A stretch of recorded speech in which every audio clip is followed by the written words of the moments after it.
Hello, good evening. Jeremy Corbyn says Labour has no need of personality cults. After a year of bitterness, division and criticism, it's a message that he won't be changing his style. Labour's conference in Liverpool began with him being re-elected as leader with an even bigger mandate.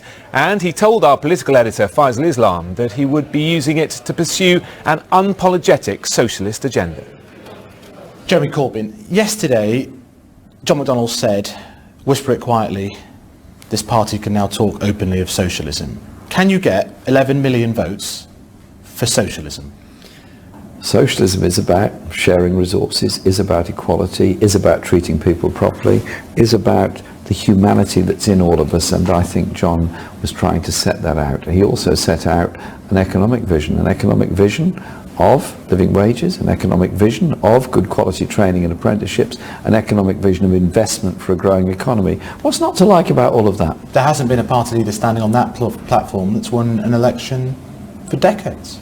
The Labour Party's won lots of elections, and including the National Health Service within that. And if we stop treating the word socialism by, not you of course, but some of your colleagues as some sort of bad word you should only talk about late at night. No, it's an ideology that is based on the principle that everyone should contribute and those in need should benefit the most from our society, our common endeavours. So the message that I heard from the Mayor of London's speech was that the Labour Party leadership needs to focus on those issues that will get you back into power centrally, and that's not what you're doing right now, is it? The message I heard from the Mayor of London was that he had done very well to be elected Mayor of London, and we all got behind Sadiq to make sure he was elected Mayor of London, despite the disgraceful campaign against him. And what he was saying was, we have to win a national election. On that, we are all agreed. Do you see across the conference hall and outside in the disparate meetings of different factions, do you actually see your plea for unity or olive branches being accepted? Are you actually seeing unity at this conference? Yes, it is reflected. People saying, well, quite simply, we've got to make sure we get together in a strong way to fight the next election whenever it might come. Obviously, we don't know when it's going to come. Could be quite soon. But the MPs don't seem too happy.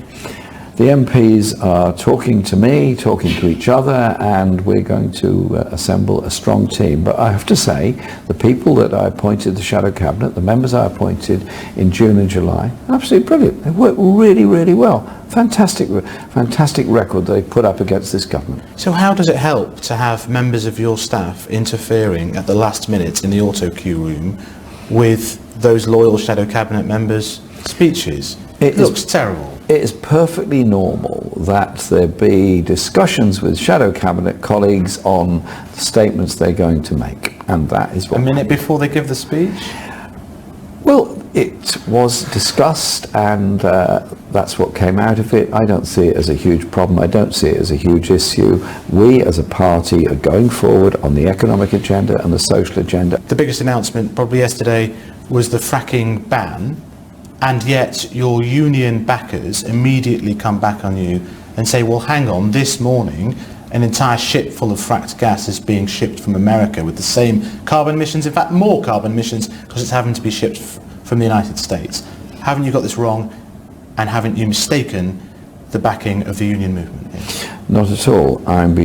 We'll of course be discussing this with the GMB union that have raised the issue.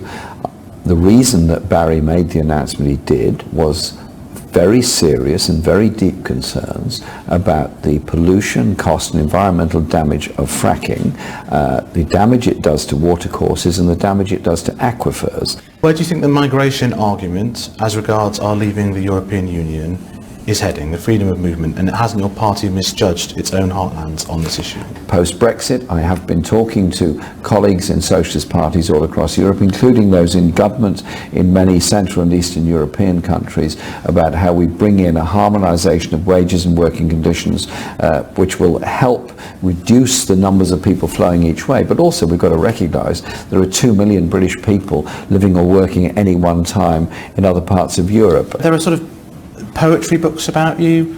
Are you a bit worried that this is developing into a kind of cult of personality around you? I'm not in favour of cults of personality, and I don't encourage it. But it does seem, when you talk to some of the young people invigorated by the democratisation of your party, it's really focused on you and the hope they invest in you as a person, as well as the policy. Well, an incredible number of people joined in our campaign. We had 40,000 volunteers helping in our election campaign, and we put forward a series of policies, all of which are there for discussion. They're there as an NEC statement today, to National Executive Statement to conference, and it's excited a lot of people on the idea that they have a voice in politics. I think that's healthy and good. Well, let's bring in our political editor, Faisal Islam, now. Good evening, Faisal. Jeremy Corbyn there seeming very relaxed and confident about his party's future. What did you take away from your interview with him? Good evening, Jonathan. Yeah, interesting stuff there from Jeremy Corbyn at a time when on the conference hall we're hearing from big hitters in the Labour Party, people like Sadiq Khan, the Mayor of London, with the biggest personal mandate of any Labour politician, and the Deputy Leader Tom Watson's just come off the floor, having been given a rousing reception, both of them separately with the same message, that the Labour Party needs to be a party of power. Very little left to the imagination in terms of where that message was targeted, but you just heard there from the leader saying that socialism could win. It'd be a platform where they could get the 11 million, 12 million votes that they need to win a general election, and he denied the notion that there's a cult of personality developing around him from his core supporters. Away from those issues of unity and strategy, we are beginning to get the first semblance of policy debates on that massive issue that could come to a head in a few months' time, which is the Brexit debate. Where does Labour stand on that? Sky News spoke to the Mayor of London, Sadiq Khan, after his speech about the concept of whether or not, which is floating around here at the Labour conference, of whether or not London, as an area of high migration that we're told needs migration, whether that could have a separate set of visas or work permits in any post-Brexit situation. Certainly it seemed like the Mayor of London was rather warm to that idea. Here's what he told us.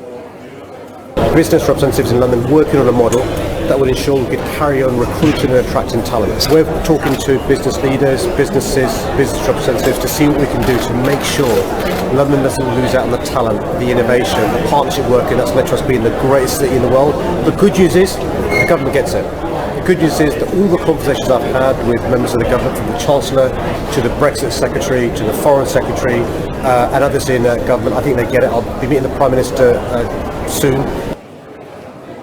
Now that is an interesting idea. Some will say, are you going to have a passport control on the M25 and all those sorts of things? It does happen in Australia that you get state-specific visas, so it's a sign of the sorts of imaginative thinking that might be required. I put that idea, though, to the leader, Jeremy Corbyn, and he didn't seem to think that it would be an easy thing. Here's what he said.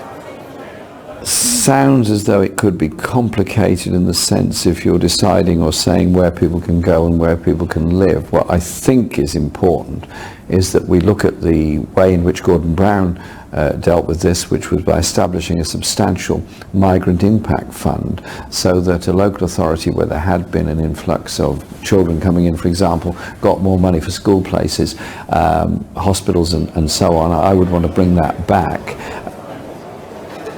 The talk of unity is still very much an idea rather than a reality here, but I suppose you could say, at least from a Labour perspective, that they're starting to talk about actual policy and actual challenges in the real world.